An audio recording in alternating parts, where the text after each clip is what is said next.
Hola, buenos días, buenas tardes, buenas noches. Hoy nos encontramos en otro capítulo de nuestro podcast de arte y cultura. Y bueno, hoy vamos a hablar sobre los Quimbaya. Bueno, vamos a comenzar con el primer periodo. Este es desde el 500 a 600 años antes de Cristo. Ellos vivían a base de la extracción de sal, la agricultura, la cerámica, pues como todos saben, ellos pues hacían obras en cerámica y también de la orfebrería. Y acá algo muy importante es que en esta época se hacían, o sea, las obras que hacían de orfebrería era de animales, ¿sí? Representaban animales de su alrededor.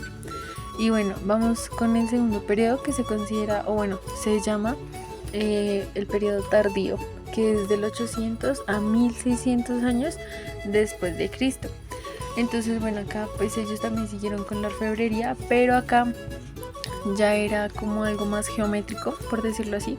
También comenzaron con el hilado de algodón, continuaron con la cerámica, también comenzaron a cazar animalitos, comenzaron con la minería, con la pesca y comenzaron a hacer un intercambio comercial con otras tribus de su alrededor.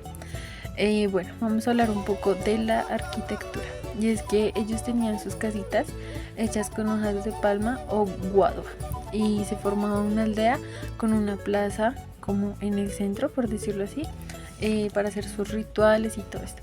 Entonces, bueno, acá vamos a hablar como de su estructura política, por decirlo así, o sociocultural, que bueno, está conformada por un cacique, que es como la cabecilla, por decirlo así, pero también se le dice tacurupi. Bueno, se le decía tacurupi y se supone que este cargo era hereditario y también la esposa de esta persona se convirtió automáticamente en la mujer principal.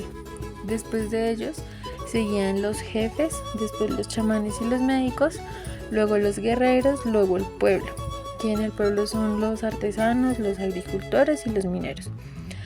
Bueno, estas personas utilizaban mucho collares, pulseras, pectorales y todo así, algo como muy característico pues de esta comunidad.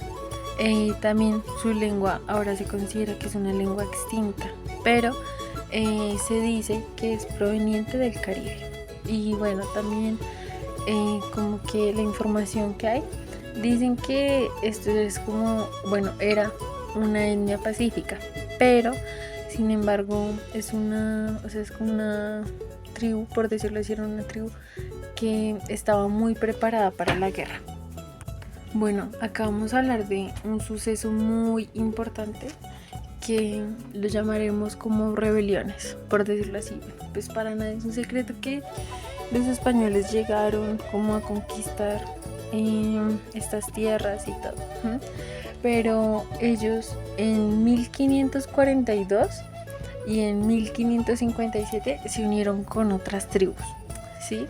Y ellos intentaron liberar de los españoles, pero lamentablemente no lo lograron.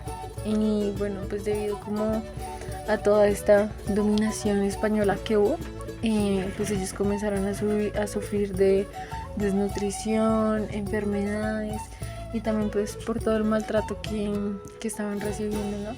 Entonces pues debido a todas estas cosas, lamentablemente esta tribu pues se extinguió.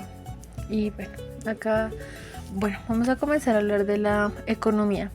Ellos eran cultivadores de yuca, maíz, aguacate, guayaba, bueno, también pescaban, cazaban conejitos, armadillos, zarigüeyas, zorros, también practicaban mucho la minería y la extracción de sal marina. Y bueno, esto era algo como muy importante porque ellos la distribuían y pues así, eso también hacía como, o sea, era algo como muy fundamental para su economía. Bueno, en religión, ellos creían en un dios que se llama el dios cara negra. Pues ellos tenían rituales funerarios, ellos siempre, o sea, como todas las tribus, son muy creyentes en algo. Entonces ellos creían que existía algo en el más allá, por decirlo así. Y a estos dioses o a este dios le hacían ofrendas con piedra, hueso y metales. Entonces digamos que, o sea, para todas estas tribus es muy importante la naturaleza. Y ellos iban como, o sea, tenían como unos lugares específicos, por decirlo así. Entonces a veces eran como ciertos lugares ubicados en el bosque o cuevas o algo así. Entonces ahí era donde hacían como esas ofrendas y esos rituales. Bueno, también ellos hacían algo que era ceremonias para las cosechas. Y los sacerdotes y los chamanes eran los que dirigían normalmente pues este tipo de rituales. Y bueno, ellos utilizaban, acá hay algo muy importante, es que ellos como su elemento principal era el agua. Y ellos lo utilizaban pues para todos estos rituales y también lo utilizaban, o sea, no solo para los rituales, sino para cosas o acciones del común, por decirlo así. Entonces digamos que si algún chamán o algo así veía a una persona enferma que necesitara pues su ayuda, normalmente le hacían baños con agua para sacarles pues esta enfermedad, ¿sí?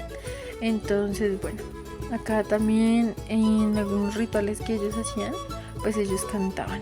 Y en esos cantos ellos decían como sus necesidades, como lo que necesitaban. Y también digamos que después de ellos hacer estos cantos y todo esto, la bebida que más, o sea, que se repartía así como entre todos, era la chicha. Y allá se tomaba mucha chicha.